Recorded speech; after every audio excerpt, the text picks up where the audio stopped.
É necessário preservar o avesso, você me disse. Preservar aquilo que ninguém vê, porque não demora muito e a cor da pele atravessa nosso corpo e determina nosso modo de estar no mundo. E por mais que sua vida seja medida pela cor, por mais que suas atitudes e modos de viver estejam sob esse domínio, você, de alguma forma, tem de preservar algo que não se encaixa nisso, entende?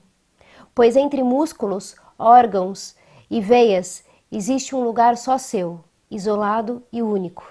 E é nesse lugar que estão os afetos.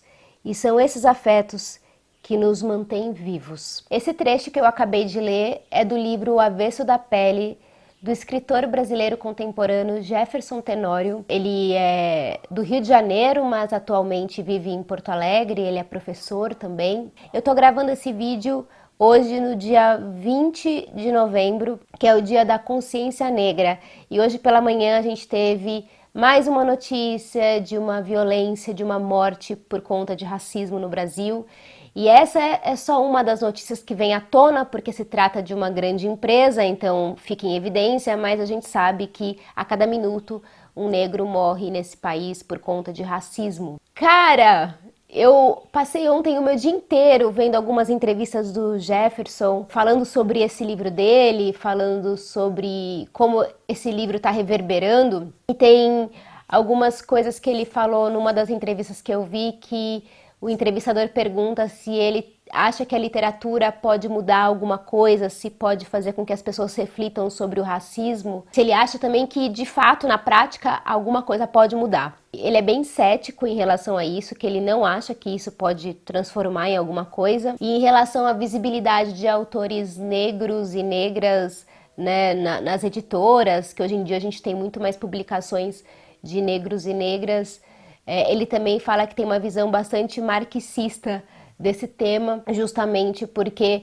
as editoras viram que os negros vendem, viram que esse é um ótimo filão de mercado, então elas estão se aproveitando disso para ganhar mais dinheiro efetivamente, o que não deixa de ser verdade. Mas ao mesmo tempo que o Jefferson fala que ele é cético em relação ao quanto que a literatura pode modificar as pessoas e fazer com que alguma coisa mude nesse sistema, eu me vi completamente refletindo sobre a minha própria existência nesse mundo. Eu fiz um post no Instagram hoje mesmo com um mapa da minha família materna e eu pedi para minha mãe mandar umas fotos antigas para mim da minha bisavó, da minha avó e dela. Vocês vão ver que a minha bisavó é uma mulher negra. Depois tem uma foto que eu vou colocar aí da minha avó, que também é uma mulher negra. Depois uma foto da minha mãe, que como vocês podem ver, também é uma mulher negra.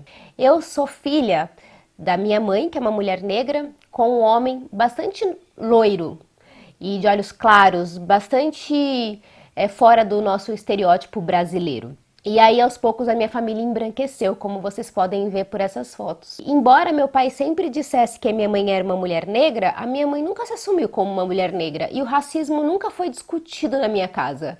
Eu demorei muito para entender que a minha mãe era uma mulher negra. E eu, observando essas fotos, eu fiquei olhando para elas e pensando como que eu nunca refleti sobre isso dentro da minha própria casa. Eu sou fruto de uma relação interracial. Eu acho que as famílias interraciais pouco também discutem esses temas e essas questões. E o que bateu em mim na leitura desse livro foi justamente fazer essa árvore genealógica e refletir o quanto que o fato da minha bisavó, da minha avó serem mulheres negras e da minha mãe, o quanto que isso interferiu na vida delas de maneira que talvez elas fossem conscientes disso ou não.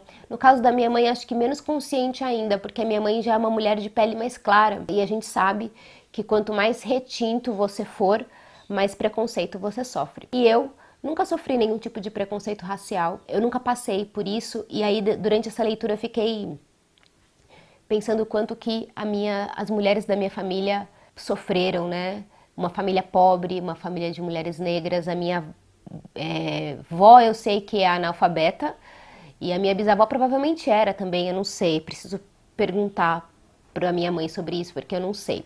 Mas enfim, gente, eu tô aqui falando já faz um tempão e não falei do livro, mas é que eu acho que esse vai ser um vídeo bastante confuso mesmo, porque eu achava bastante importante falar sobre isso, porque eu acredito que a maioria das pessoas que estão assistindo esse vídeo agora vivam situações bem parecidas com a minha, de nunca terem parado para olhar para si, olhar para sua árvore genealógica, entender a própria história, né? Entender da onde que você veio, por que que você é assim, por que que você constrói os seus pensamentos de uma forma ou de outra. Esse livro aqui do Jefferson, ele vai falar sobre um filho que perdeu o pai. Você não sabe exatamente como que o pai dele morreu, mas ele começa querendo reconstruir essa história, criar uma história para o seu pai. Então ele começa a pegar alguns objetos do pai e a partir desses objetos ele vai rememorando e contando essa história pra gente. Ele começa o livro falando assim: você sempre soube, você sabia, você era assim. E aos poucos a gente vai conhecendo a história desse pai, que ele era um professor de escola pública. Aos poucos a gente também vai percebendo que ele é um homem negro. O narrador é negro, o pai é negro, a mãe dele é negra. Ele vai contando diversas coisas que aconteceram até mesmo antes dos pais dele se casarem, né? Então ele vai contar a história da mãe dele, que também é uma mulher negra, que viveu numa família de pessoas brancas porque ela foi adotada numa certa altura. Ele também vai contar o relacionamento dos pais dele com outras pessoas e também o relacionamento dos pais dele com pessoas brancas. A gente vai se deparando com várias narrativas de racismo estrutural. Esse racismo que está entranhado nas nossas conversas do dia a dia, que parece até uma espécie de piada. Tem um determinado instante que o pai dele tem uma namorada que é uma mulher branca, e a família da namorada faz piada com ele, aí, negão, isso, aquilo, aquelas coisas que parecem bem cotidianas, bem ingênuas, mas que quando você é uma pessoa negra, você acaba se ferindo por isso. E a gente relativiza, porque parece que é só uma piada, parece que é só uma brincadeira. É um livro que fala sobre afeto, sobre as relações, sobre como que foi o relacionamento, a construção dessa família, desse rapaz que acaba de perder o pai. A gente descobre mais adiante que o pai, ele foi brutalmente assassinado, e esse assassinato, ele é fruto exatamente desse racismo institucionalizado, né, dessa violência do Estado contra os cidadãos negros. E o último capítulo desse livro é brutal, assim, porque ele vai fazer uma lista de todas as situações em que o pai dele sofreu racismo, desde quando ele é criança até a idade adulta, e de quantas batidas policiais que ele vai sofrendo ao longo da vida por conta de ser uma pessoa preta. O último capítulo desse livro é devastador, é bastante dolorido e é bastante bonito. Ao mesmo tempo, em paralelo a tudo isso, tem uma discussão muito interessante que é sobre a questão da escola, né, do papel do professor. O pai dele é um professor de uma escola pública e ele tem muita dificuldade de tocar os alunos, de fazer com que eles prestem atenção nele, de fazer com que os alunos se interessem por ele. Discutindo essas questões de como o nosso ensino ele é completamente falido, mas em algum momento da história esse professor ele consegue tocar os alunos com uma grande história ali que vai aparecer numa certa altura. Esse momento em que ele consegue tocar esses alunos dessa maneira tão catártica é uma espécie de redenção. E também esse professor, eu acho que é um retrato de tantos professores que estão por aí batalhando e que não desistiram apesar de todos os pesares.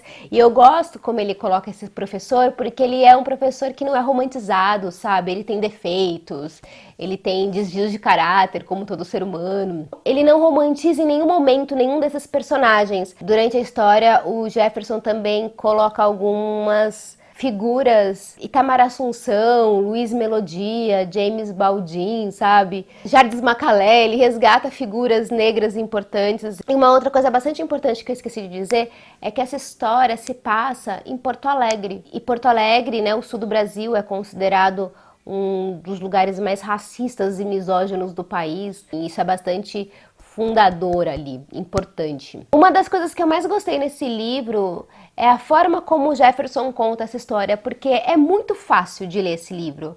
É uma narrativa muito fluida, ele não usa palavras difíceis, ele não usa uma estética complicada. Na verdade, ele usa de uma coisa muito interessante, que ele vai cada hora usando um tipo de voz para contar essa história. Uma hora ele narra falando sobre ele mesmo, né? O narrador fala dele próprio, uma hora o narrador conversa com o pai, né? Como se fosse uma espécie de carta. Uma outra hora ele vai contar a história da mãe, ele se dirige a ela como ela. Então ele vai usando dessas várias vozes para contar a história. Tem uma hora que ele vai contar a história de um policial e ele é como se entrasse mais uma nova figura na história, mas tudo isso de maneira muito fluida e muito gostosa de ler. Então ele vai contar uma história absolutamente profunda que vai falar sobre essa questão dos afetos entre as pessoas e que é atravessada por essa questão racial. Eu fiz um vídeo muito mais extenso do que eu gostaria, mas eu só queria ler mais um trecho para vocês que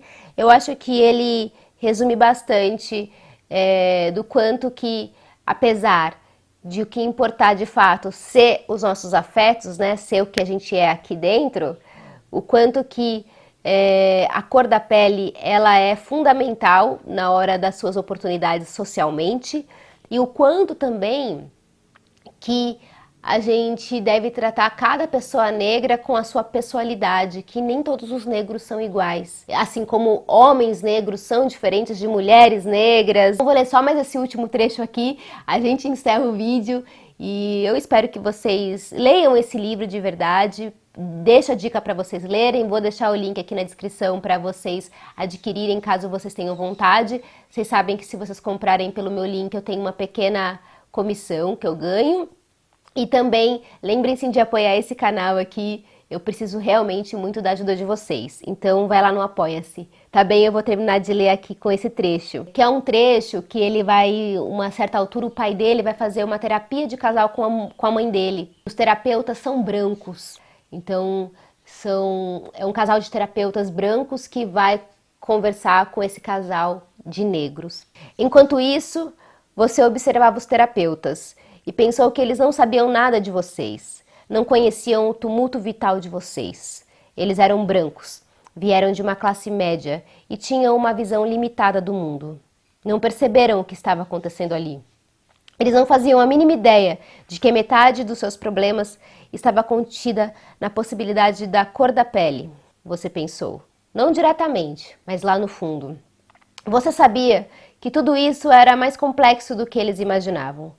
A psicanálise tinha cor e ela era branca, você pensou. E definitivamente havia coisas que escapavam a Freud. Você só queria ser honesto consigo, porque nunca sabemos se somos suficientemente bons ou quando somos incapazes de fazer algo, não pela nossa cor, mas porque simplesmente não conseguimos fazer, você pensava. E ninguém nunca te diz que você pode fracassar, que tudo bem se você cometer um erro. O mundo seguirá. Fique tranquilo, nada demais vai acontecer. Quando uma pessoa branca nos elogia, nunca saberemos se aquilo é sincero ou apenas uma espécie de piedade, ou para não se sentir culpada, ou mesmo para não ser acusado de racismo. Não sabemos avaliar o nosso fracasso, porque é tentador atribuir todas as nossas fraquezas e nossas falhas ao racismo. E para não cair nessa armadilha, você precisa tirar forças, sabe-se lá de onde, e construir dentro de si uma espécie de balança ética. E não sei explicar bem como uma porra dessas funciona, entende? Porque você passa a vida escutando que apesar de tudo, você tem que aguentar. Você passa uma boa parte da vida apanhando e ainda te dizem que você não pode fazer certas coisas, que você não é capaz. E para sobreviver, porque é assim que você vê a vida, um tumulto vital com o qual você tem de lidar apesar da cor da sua pele. Você não só mostra que é capaz, como também precisa mostrar que é sempre melhor. E quando você falha, quando você cai, você precisa abrir mão da autopiedade, mesmo que seja a sua única bengala, mesmo que haja um mundo nefasto ao seu redor. É preciso ser honesto com os seus afetos, mas isso dói.